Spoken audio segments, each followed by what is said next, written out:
Good morning and welcome to October. Well, at least here. It's not quite October in other parts of the world, but it will be in, a matter of hours. So, I am planning on doing a shadow work reading today. Obviously using my shadow work oracle, and I'm going to use my wandering star tarot. The first message we're going to get is when I split the deck, to see what's on the bottom, just to see if that gives us some energy for the reading today, and then we'll move into pulling shadow cards and then tarot to clarify the shadow and give us any advice on how to move through those.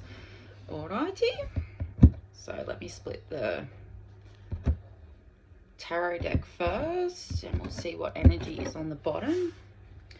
Ace of Cups. So when I see the Ace of Cups, depending on the type of reading that's being done, in a shadow read, I see the Ace of Cups as your cup, right? It's your cup that you need to fill with your love.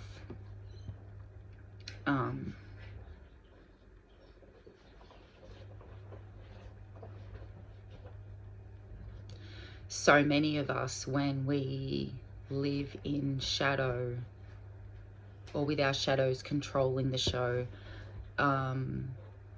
neglect us, neglect ourselves emotionally. We shame our emotions, we push them down, we numb them, we avoid them.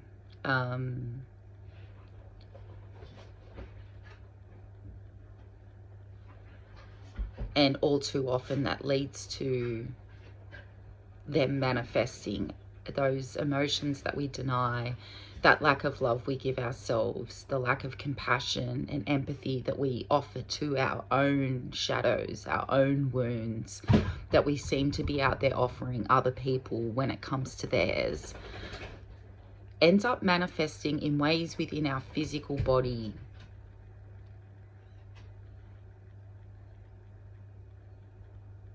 And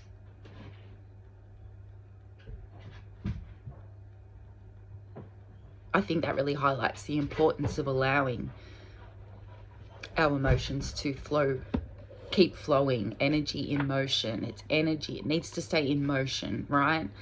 And when it stagnates in our body, it becomes a problem. And how we move that is we stop judging the way that we feel.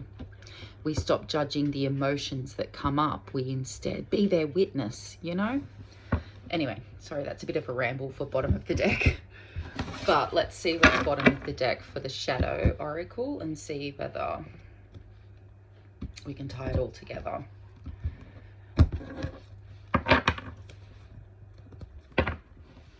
Soul mirrors. So this is really interesting because, often the people that we interact with every day will reflect back to us things that we actually need to heal within ourselves. It's not always a perfect reflection, but usually if you're triggered by somebody let me reword that. In our interpersonal connections, when you feel triggered, that's always a great opportunity to do a bit of self-reflection. Why is that wound being activated right now? Is that what's just happened equivalent to the way that my trigger is responding?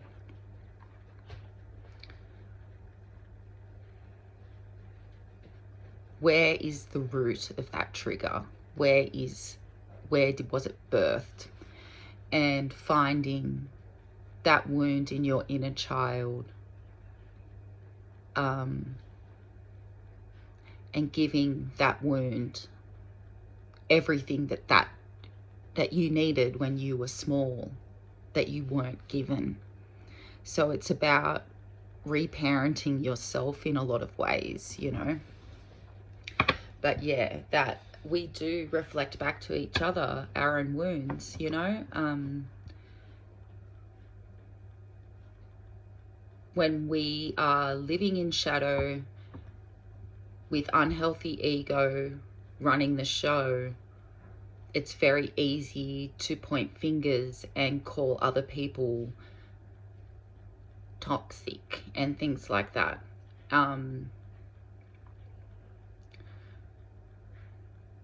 But by giving ourselves the grace to look at us and look at our own wounds, we often realize that, well, I know I have for myself, that our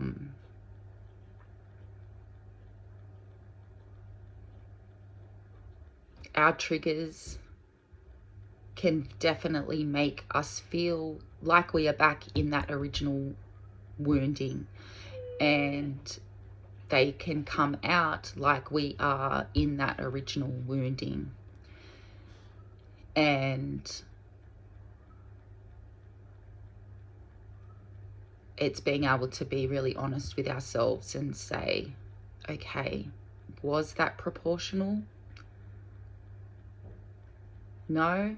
Okay. Let's go a bit deeper and see what exactly is the root, you know. Anyway, so let's see where we can go from here. That's already like a bit of sim rambling, but yeah, let's get some shadow oracles.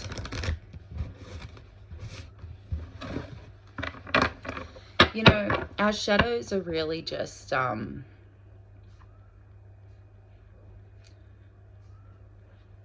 ways that we adapted to living in circumstances that we should never have had to live in, and realizing that now those adaptive things that we took on have become maladaptive in our movement forward. For me, I spent so many years, like, this is not my childhood stuff, but having been married to somebody that was incredibly abusive,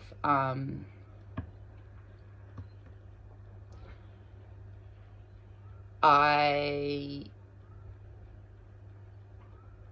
really entered protective mama bear mode and felt like I had to stay there to protect my kids, to protect myself. And I know that's definitely rooted in my childhood and not being able to protect myself and things like that. But that was coming out in one particular connection, and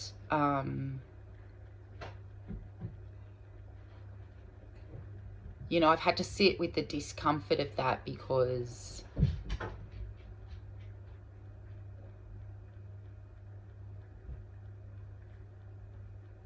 I think I was prepared with this connection for some of those wounds to come up, because I had been in a kind of low vibe hermit mode for a lot of years.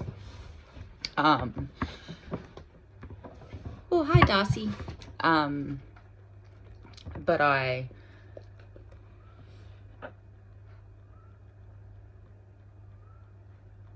don't think I was quite prepared for how much that person was triggering me and how much I was triggering them at the same time, you know.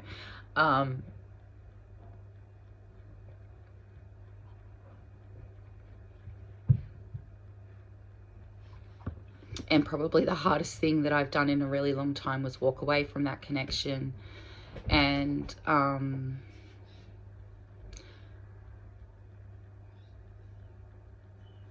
but it taught me what I needed to focus on if I'm ever going to find myself allowing someone to get that close to me again, right?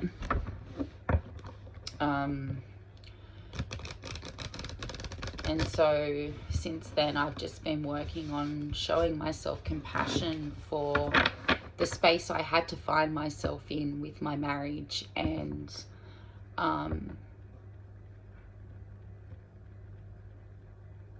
the fear that I still carried around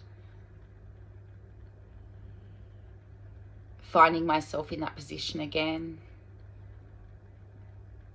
How much fear I have around, okay, my kids are adults now, but what happens when I have grandkids? What if I do end up with another partner that ends up being like my ex-husband and they hurt my grandchildren? Like it's our head, like the head of a trauma survivor is complicated. It's because we in lots of ways have seen the worst, and so we know it can happen. It's not always rational, but it is what it is. And I think for me, once I recognize it, I want to do the work to heal it. So this year has been about, I guess, a bit like the strength card. I have been taming my inner lion. So, and you know, onwards and upwards, I guess. Can't go back and change what's happened, but I can move forward doing things a little differently and treating myself a little better, you know.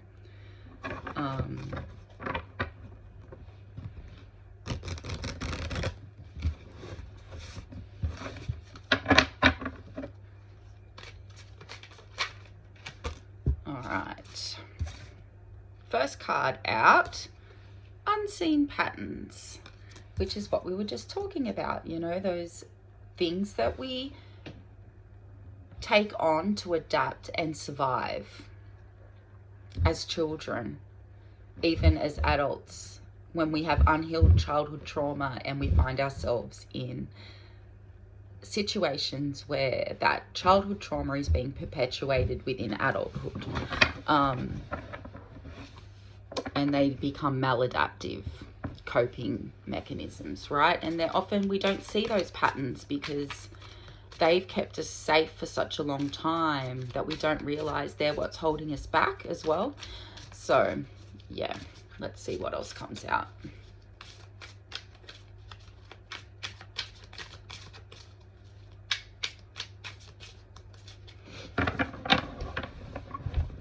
I was only thinking the other week, actually, sorry, this is going to be a bit of a rambly video, but we our house, the house we rent, is being sold at the moment, and we had an open house a couple of weeks ago, and so we were preparing the house for people to come through it, and I got my sons to do the lawns, and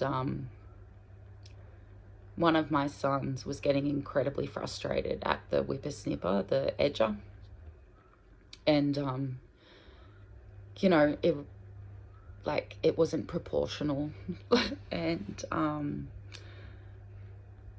I was trying to explain to him, hey, I know that you're frustrated that you can't get that bloody thing started, but I hope you know that you're not actually this angry at the whippersnipper, that this is all coming up from childhood wounding, because, you know, your dad should have taught you how to use these things.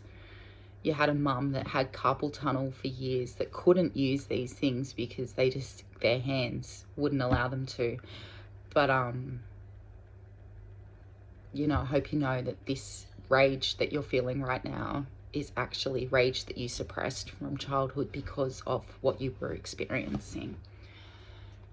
And I think when we can start recognizing that, like, when those like those super frustrating moments happen. Are we really super frustrated at this little thing, or are we like unknowingly having suppressed rage come up from not being able to express that rage when we were little, you know, because it wasn't safe? Anyway.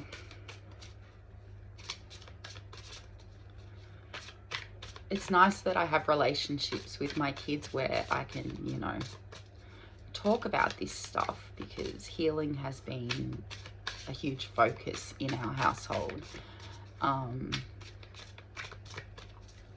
Anyway, let's see what else can come out.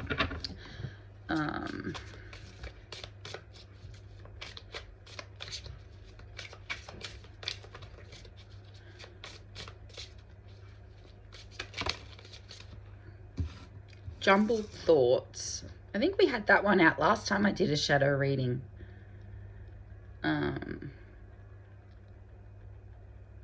But it's clearly still in the energy, so we'll go there.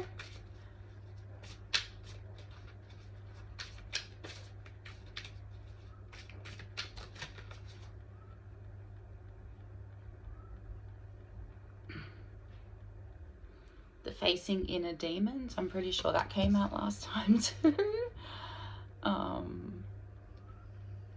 Because I think I remember talking about how it, you know, the imagery reminds me of the Hermit card.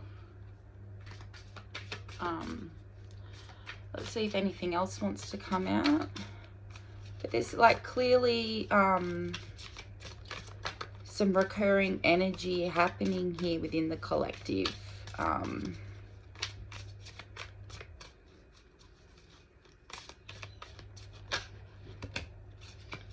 Okay, we've got two more. Bottom of the deck is lack of awareness, missing chances, unseen risks, seek facts, and stay open-minded.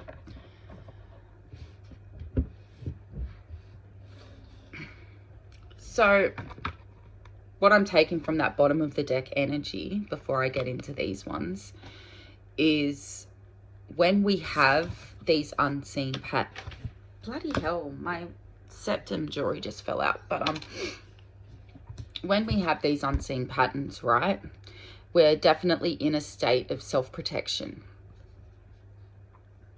even if we don't know it. And in that state of self-protection with these unseen patterns, we can have opportunities right in front of our face. But fear because of those unseen patterns will have us not even being aware that the opportunity is in front of our face, you know, or being too scared to grab onto it, hold it, for fear of losing it, right? So we've got closed-minded,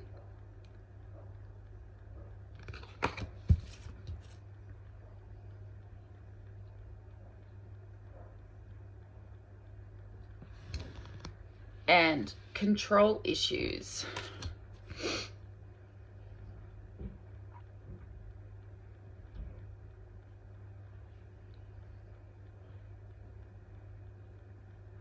I've got a lot to say about closed-minded.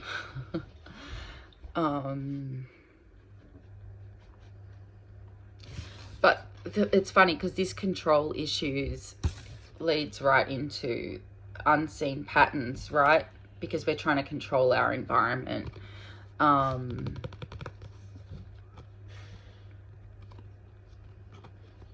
think as childhood trauma survivors, or anyone that's experienced traumatic shit in their life, there's an element of wanting to control your environment because you just do not want that to happen again. And I think that like draws back to what I was talking about at the beginning with my mama bear, protective mama bear, was a form of me controlling my environment, you know. rather than just allowing things to flow.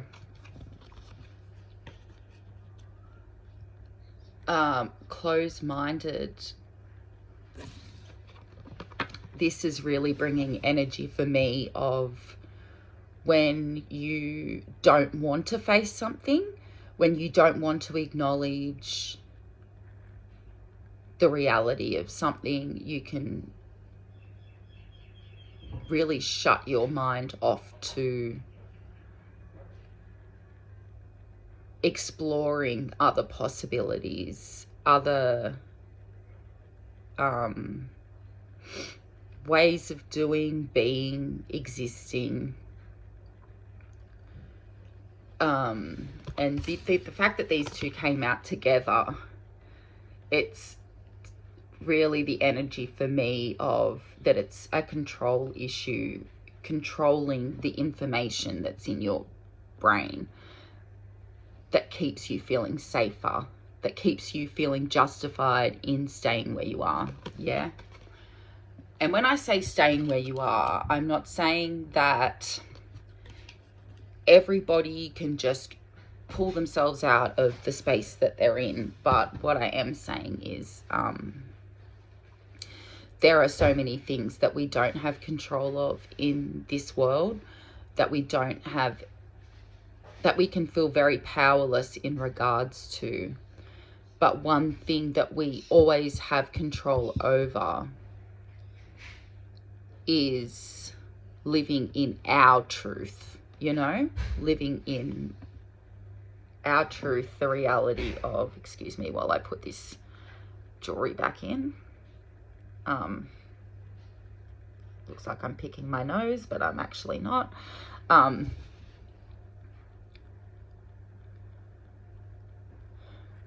That really it all kind of goes hand in hand with trauma, that we do exist living unseen patterns. Our thoughts are very jumbled a lot of the time. And that's to do with those fear-based energies that the ego thrives on.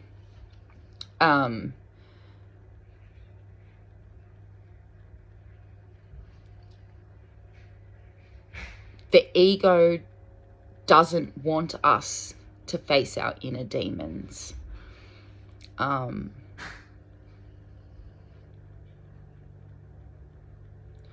ego will convince us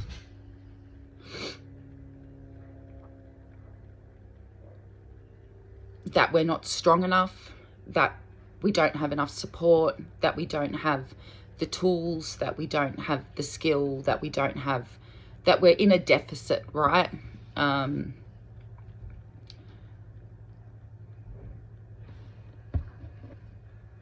Building that self-love, self-worth, self-appreciation,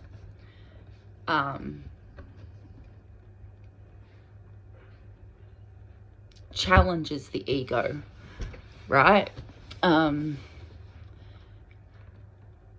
it gives us the tools to be able to go in to face those inner demons in a way that challenges the ego, right? Because the ego is so used to shaming us for those past mistakes, those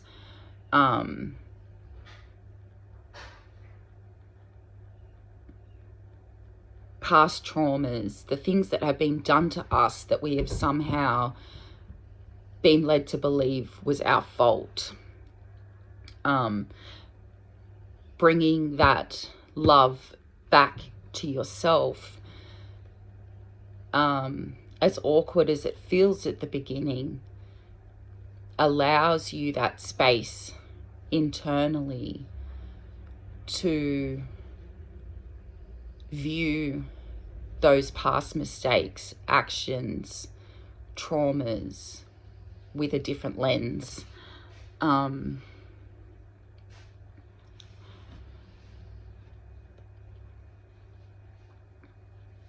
I will always come back to that unconditional love is our birthright.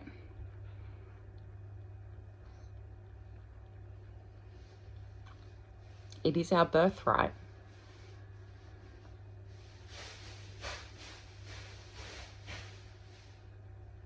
That we are all born with inherent worth. We are all born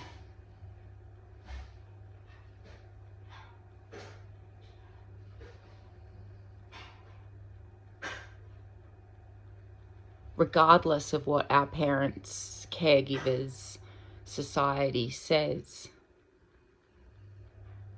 It's immovable, our worth, and the love that is our birthright.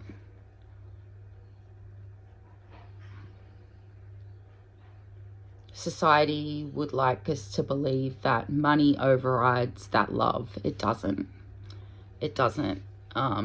It's not going to matter how much money you have. You can still be the loneliest person in the world, you know?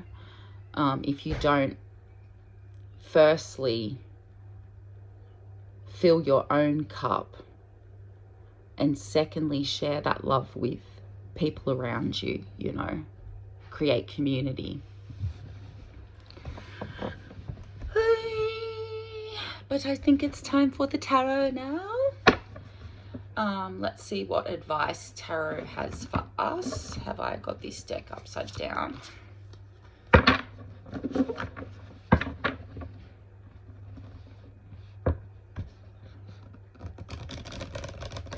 And I'd just like to point out, as I split the deck, we got the Empress.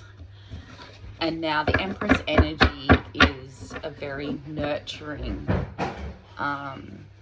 birthing of new ideas, new ways of doing and being, and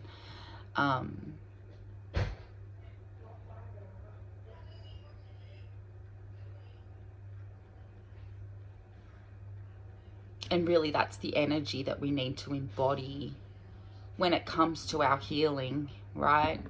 And the Three of Cups, and community, finding joy, allowing yourself to feel joy. I think I've talked about this previously, that if all these shadow emotions that we feel, right? The fear, the shame, the rage, the numbness, all of it, we're feeling feelings, right?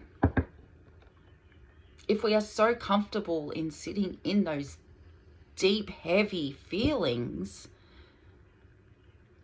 we should be allowing ourselves to feel all the love and joy and happy, and because when we're sitting in all those dark feelings, we're already feeling the worst of it, you know? Why not allow yourself to feel the rest of it?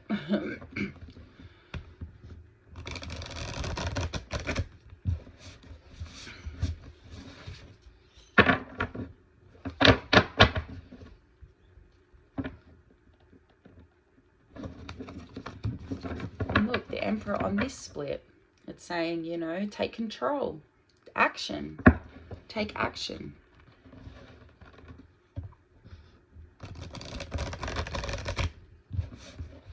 But control in a different way to control issues. So when the Emperor's in a reverse position, you know, they're tyrannical, kind of, you know. So sometimes our control issues can be quite tyrannical. But upright, which the Emperor was, tells us, you know,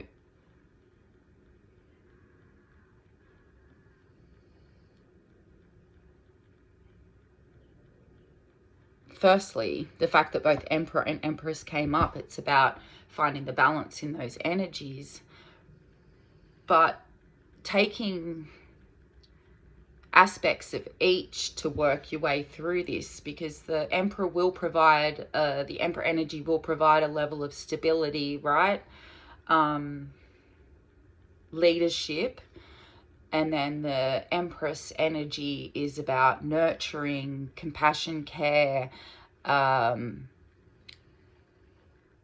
birthing, like I said, birthing new ideas and fertility and all those kinds of things. So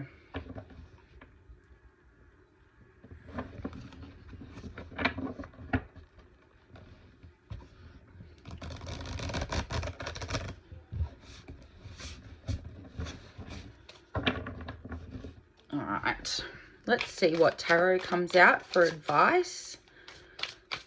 Again, I've been waffling a little bit today. I want to thank anyone who made comments on my video from yesterday. It's much appreciated. Here we go. We got some cards. I'm not actually surprised at these cards. All right. So the first 3 cards came out together. We have the 3 of Swords, and that's very much about heartbreak, sorrow, grief, which is trauma. There are trauma wounds, right? Grief is a big one.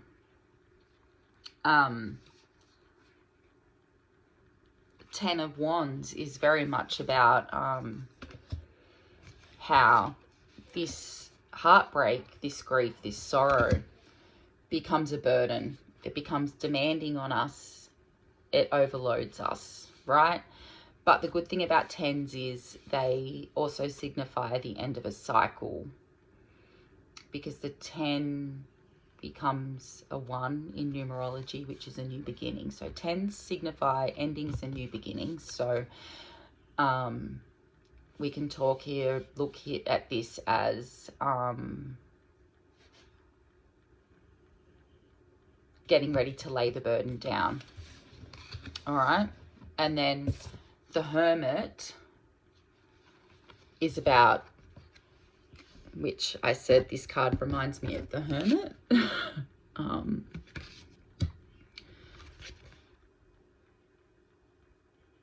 Is about like healing, solitude, and doing the inner work.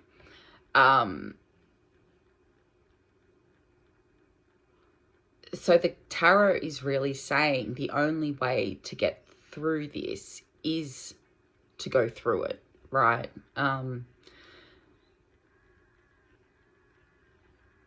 Can't go under it, can't go over it, can't go around it, have to go through it.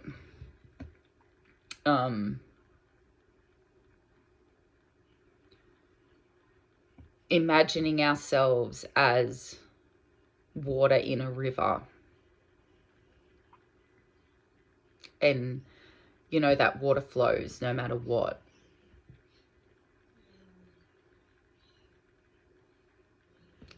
And remembering we need to keep those emotions flowing. And that's a big part of healing. Keep the emotions flowing, not allowing them to stagnate in our bodies.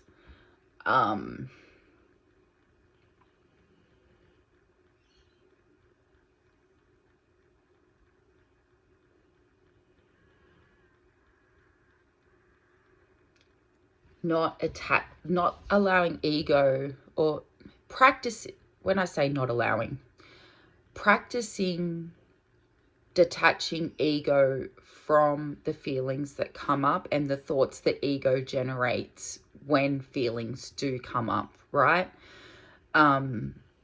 So we can't stop our head from those intrusive thoughts, but we also don't have to listen to them. And this is where journaling comes in. So those intrusive thoughts, journal them, write them down, get them out. Do it as many times a day as you need to, whether it's a journal or note app in your phone, whether it's a book, a scrap piece of paper, whatever. Learn to get these ones out so that you can process these ones without this interfering.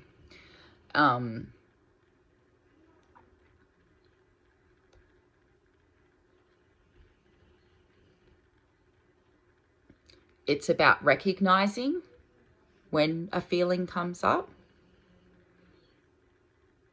investigating where that feeling has come from, acknowledging why it exists, nurturing the wound.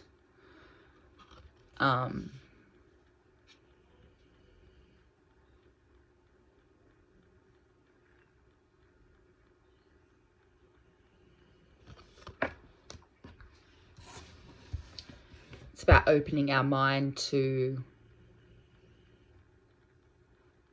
those people who raised me were unhealed. Why am I still carrying their shame? Why am I still carrying all this stuff that's not even mine? You know, I was a child.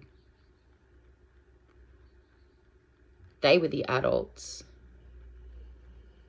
Why am I carrying their shame still? Opening your mind to why you still carry burdens that are not even yours, you know? So let's move on from recognizing our heartbreak, sorrow, and grief, recognizing that it has become a burden, the demands that it places on you psychologically, emotionally, and physically, and taking the steps to do that inner work. And I wish I knew when I started therapy over a decade ago how important it was to make peace with me and see my absolute inherent worth and see that I am lovable, that I am worthy of being loved and respected and cared for, and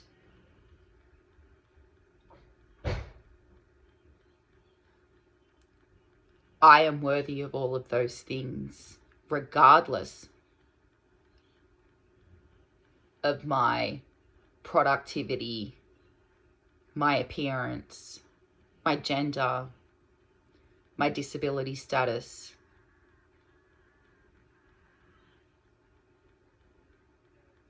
The fact I'm Aboriginal, like all of these things that society tells me I should be ashamed about, but no, fuck that. Fuck that. All right, let's see what else comes out. What was on the bottom of the deck then? The moon. Okay, so the moon will tell us, the moon talks about shadow.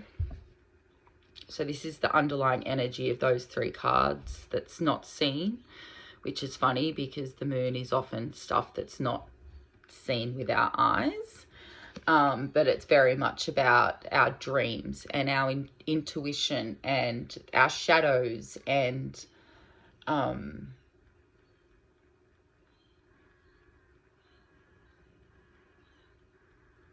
allowing, I'm really hearing the words, allow yourself to be intuitively guided through this reintegration process.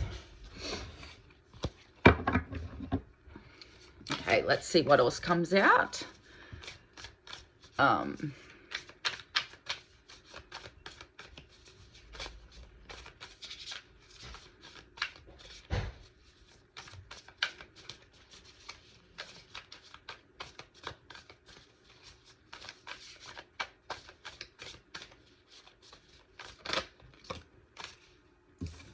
Seven of Cups.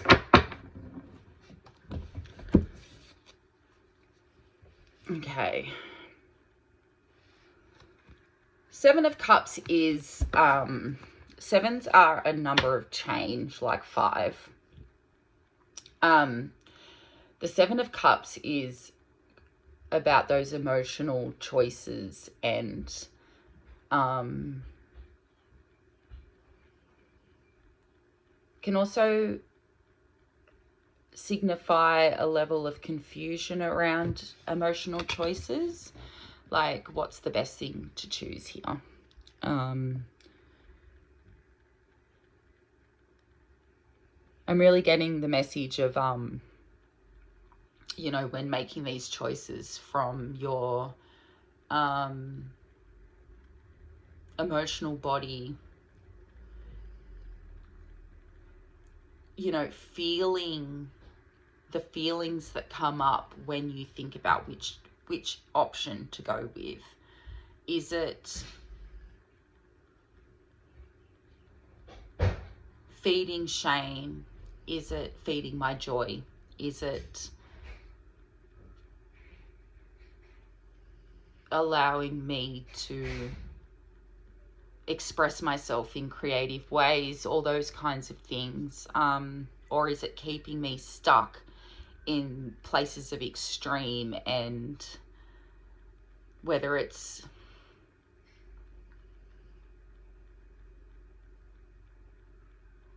extreme stress or extreme apathy, you know, like, and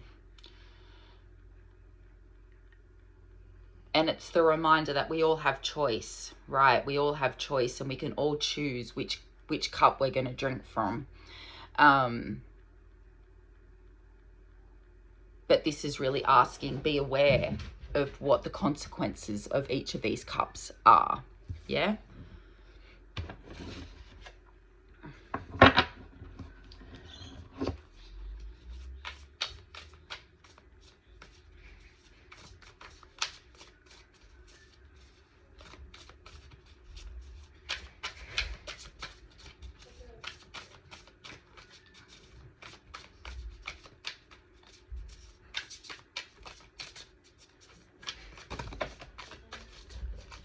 Alright, we got the moon out again, and the tower.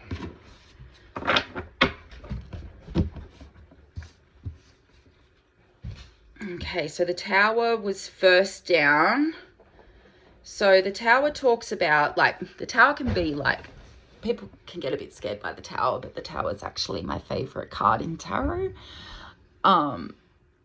Which is weird because I am autistic, so change is like a fuck off kind of moment. But, you know, I'm getting better at embracing it and not being so scared by it. The tower, while it can be a destructive force in your life, and being a major arcana, it's, you know, it signifies that this is a big shift. It also means enlightenment. It also means being able to release patterns, these unseen patterns, because tower moments can often make these things really stand out to us. What it is that, whoa, I really need to fucking look at this and work on this, you know? In lots of ways, the tower moment doesn't give us a choice, right? We can scramble and try and hold the tower up and stop it from falling, but it will eventually fall, eventually. And I guess we have to decide, do I want to do this within my power, or do I want that power taken out of my hands? You know, like it's that kind of situation. But like what this is saying is the tower, there's going to be a level of a tower moment that comes in as you're working through all of this stuff. But it is going to reveal hidden truths. It is going to help you shift shadow, and it is going to bring things to light. It's going to enable you to be able to tap into your intuition a little bit better. Those gut feelings that you get, and be able to tell the difference between a gut feeling and a shadow feeling.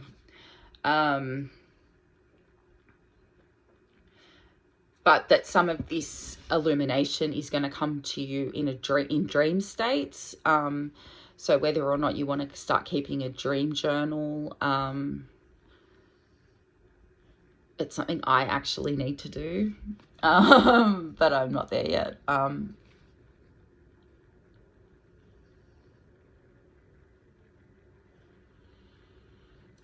But yeah. And let's see if there's anything else that wants to come out. Strength is on the bottom with that. So like I said earlier, I talked about the strength card and me needing to tame that inner lion.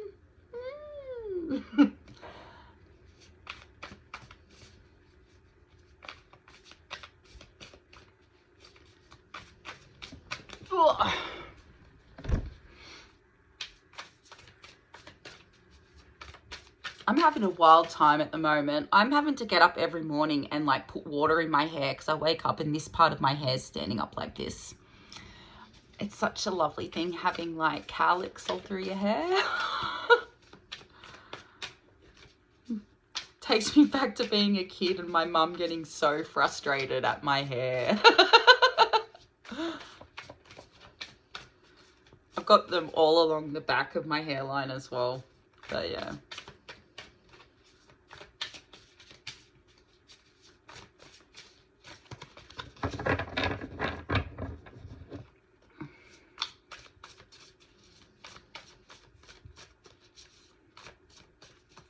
We got any final advice for the collective today?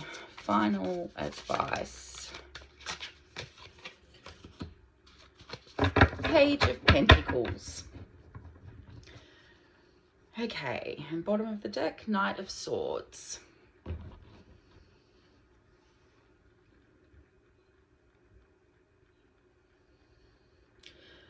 So Page of Pentacles represents, I guess, your skills, your talents.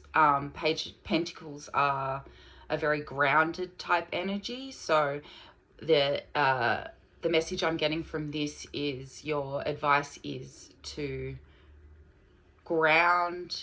be quite grounded as you move through this. So don't be a Page of Cups. Both feet off the ground, head up in the clouds, head up in the clouds. But try and, you know, pace yourself because the Pentacles are the slowest moving energy. So this is going to take some time to work through all of this stuff. It doesn't just happen overnight. I know I'm 44, that decades of conditioning does not get undone overnight. But that one of the ways that you will find healing is tapping into your talents, creative talents, recognizing the skills that you have,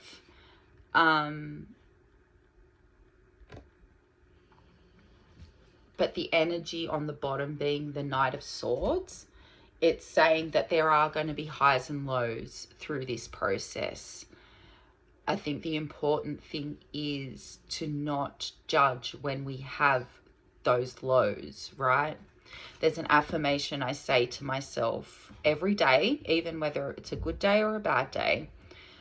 But the affirmation I say to myself is, I will not betray myself when I have hard days by shaming, harming, or attacking myself. Hard days happen, sin.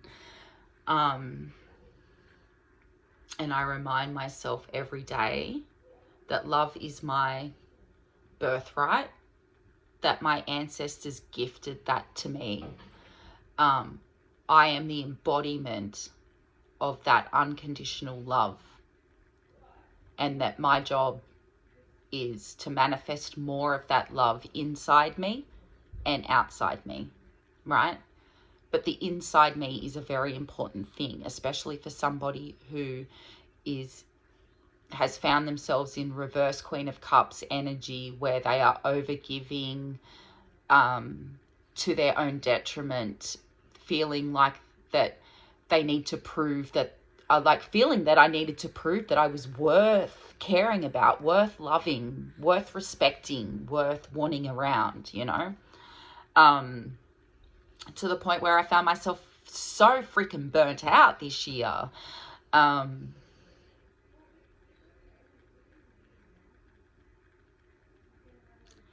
I think another really important affirmation to say to yourself every day is, I am sorry. Please forgive me. I love you and I appreciate you. Anyway, I hope that you got something out of this. I will link the decks in the description of the video, and I will see you probably tomorrow.